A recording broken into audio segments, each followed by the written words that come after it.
Hello and welcome back to Sprite Guard plays Starseed Pilgrim. Today we're going to do a little experiment. We have 10 seeds that we don't really have any use for, so we're going to jump into a level and see if we carry them around with us. Ah, this is the one where we can't dig. Alright, so I think that means we're going to go to the left and see what we can find over this way. Now, not being able to dig means that we're going to probably not have much luck with anything, but we can try. And I think that that is the most that we can hope to do. Now, we can put a jump pad there to make that a little more accessible, and now we need to rush over here. That was very nearly a disaster. We can harvest these, so that's good. So now we're going to head over this way, and we have another exploding one that I just don't particularly care for at all. And another seed-growing seed, which we can maybe put here. And then another random one, which we can put here, stockpile some seeds. So I am not even really sure what it is that I should be trying to do. I don't have a strategy for this level at all, because digging is so fundamental to this game that not being able to dig just doesn't even make sense to me. And I'm not sure where to plant anything. I'm not sure. I'm getting things kind of in a very awkward order. But if I put that there, that should let us head off into the distance. And another springboard, so we can let those grow up pretty tall. We can use some ice to cover that up and slow down the darkness in that manner. And then what are we going to do? I don't even know. We maybe could have put that over this way somewhere. Let's see, I think what I want to do is let that grow in, cut that out, and then plant that there. And this will at least get us pretty close to our first key, and then we can figure out what we're doing from there. So I'm going to plant that there, jump up here, and we're going to harvest these. That will push back against the darkness after it has completely corrupted those ice blocks. So I am not too worried about that. We can grow some more seeds, maybe here. Put some ice there. And now the question is, how do we proceed from here? We can't dig, so what I would normally do is dig down 2 spaces here and try to get some horizontal distance that way. Instead, I'm going to try and build a seed ladder there, and then put some of that there. And then this can go in here and cover up some of that gray. And now we can use the seed ladder to get up here. So we have a pretty good engine going. We have a lot going for us. But what we don't have is a strategy of any kind of plan. We're just kind of wandering around aimlessly trying to figure out what to do next. And so we end up in situations like this where I would really like to get down there, but I can't. I'm just not able to do that anymore. And so I'm just sort of throwing seeds down a little bit randomly. And I'm just really not sure what to do. I think I'm going to harvest these a little bit early because the darkness is coming very quickly. And then I'm going to use this... I was thinking about going down there and using this red one to get back up, but that actually doesn't seem like a good idea because it would cover up those seeds down there, and I don't want to lose those. So instead I'm going to put that there.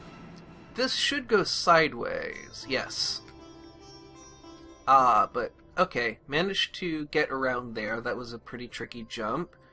I don't know what direction this will go. I hope it goes left. Nope, it went to the right.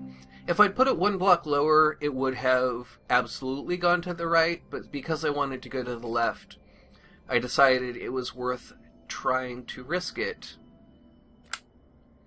If I put that there, it will grow towards the red one anyway, and speed up the corruption. Not very useful. And that went to the left. Also not very useful. So what am I going to do? How am I going to make something good come of this? I don't know. I don't know if I can. I have still no plan that I can wrap my head around. I guess just keep pushing forward and keep hoping.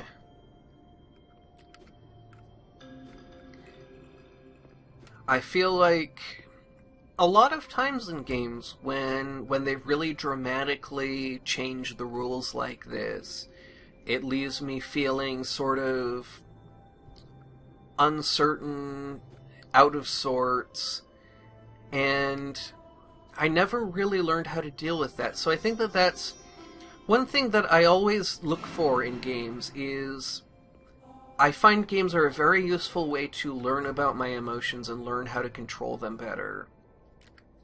And so that's something that I think games have helped me to identify, and that I want to start learning about and learning from and seeing if I can make some progress. Oh, I can't even set these off intentionally. Wow. So there is very little I can do, and it looks like the darkness is going to catch up with us. So, dramatically changing the rules, that's something that I've noticed, for instance, in underwater levels that a lot of platformers have. A lot of games have these levels like this that will just have, dramatically different rules from... Oh, that was a mistake. Dramatically different rules from the other levels, and it's something that often leaves me feeling frustrated in a way that I don't like and want to move past. And so one thing that I do often say to myself, one thing that I do often say is the game is never wrong. The game is exactly what it is, and it's up to me to learn how to bend with the game and learn how to dwell with the game's differences when it's not what I expect it to be, because the game isn't what I expect it to be, the game is what it is. And so, by focusing on that idea, I find I'm able to better adjust my expectations to meet what I'm actually seeing. So I don't think we're actually going to get any real success here. I don't see this turning out very well. I think we're just prolonging the inevitable. And now we have an exploding one that we can't really set off, but we can't plant this anywhere. Maybe we can just set that off and put some slime down. We could have used the slime to set off that red one. Well, we didn't. So that can go there, I guess. Put some ice here to control the slime a little bit. Can't use a red one to set off a red one because you can't plant like and like. So we'll put this one here, and then use the slime one to set off this. And that covered up the seeds, so now we are really at the end of the line. So that's the end of this episode. Didn't go very well, probably not going to come back to this level for a while. We'll see what we decide to do in the next level. Maybe check out over this way. I believe this is just to the right of the starting area. Yes. So this may be where we want to start looking. This may be someplace we want to explore. Or we may want to go up to this very fast one up here and continue to deal with levels where the rules are different enough that it throws me a bit off balance, because when I find an emotional reaction that I don't like, I often like to really push up against it and really challenge it and see if I can move past it, because I think that that's a really important part of growth. And so I think that's what I'm going to do in the next episode, is try out another one of these levels that really challenges me to rise to the level and rise to meet its challenge. So I hope you enjoyed this episode, and the last thing that I will note is that we did not bring anything out of that. So those 10 seeds that we had before are gone, which is fine because we've basically seen everything that we can see. There may yet be something to see, maybe off this way, I don't remember. Looks like we've already been out this way. Yep, that's back over there. So yeah, it seems like we've seen almost everything, if not everything, that's on the overworld. So that's what we'll be doing in the future. Thank you very much for watching, and have a great rest of your day.